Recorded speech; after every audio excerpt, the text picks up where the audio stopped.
बात है तो विचित्र, किंतु फिर भी है। हो गया था प्रेम एक पुरुष को एक सुनहरी मछली से। लहरों से अटखेलियां करती, बल खाती, चमचमाती मछली भा गई थी पुरुष को। टकटकी बांधे पैरों देखता रहता वो उस चंचला की अटखेलियां। मछली को भी अच्छा लगता था पुरुष का यूं निहारना। बंध गए दोनों प्रेम बंधन में, मिलन की आकांक्षा स्वाभाविक थी। पुरुष ने मछली से मनुहार की। एक बार, सिर्फ एक बार जल से बाहर आने का प्रयत्न करो। प्रिय मिलन की लालसा इतनी तीव्र थी कि भाव विह्वल हो मछली जल से बाहर आ गई, छटपटा गई, बुरी तरह से छटपटा गई। किंतु अब वो प्रियतम की बाहों में थी, प्रेम की गहन अनुभूति में। कुछ पल को सारी तड़प, सारी छटपटाहट जाती रही। एकाकार हो गए दोनों। ये प्रेम की पराकाष्ठा थी। तृप्त हो प्रेमी ने प्रेयसी को फिर से जल में प्रवाहित कर दिया। बड़ा विचित्र, बड़ा सुखद और बड़ा दर्दनाक था ये। हर बार पूरी शक्ति बटोर चल पड़ती प्रेयसी प्रीतम से मिलने। तड़फड़ाती, छटपटाती, प्रेम देती, प्रेम पाती, तृप्त करती, तृप्त होती, फिर लौट आती अपने जल में। बहुत दिनों तक चलता रहा ये खेल।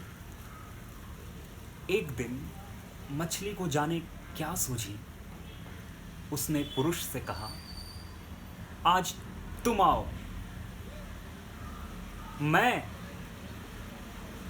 जल में कैसे आऊं? मेरा दम घुट जाएगा।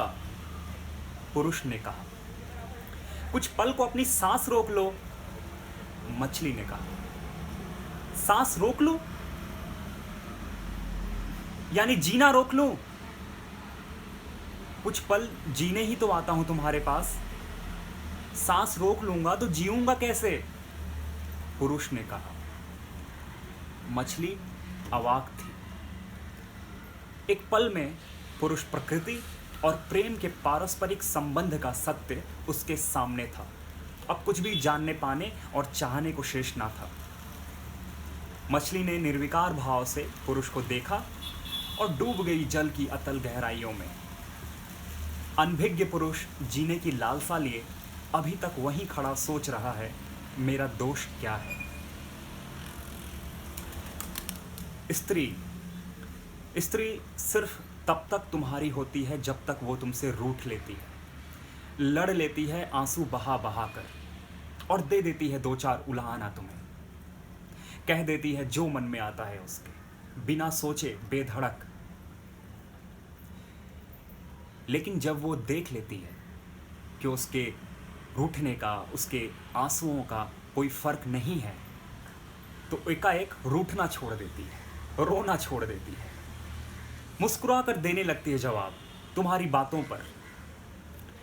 खुद को किसी कछुए की तरह समेट लेती है अपने ही कवच में, और तुम समझ लेते हो कि सब कुछ ठीक हो गया।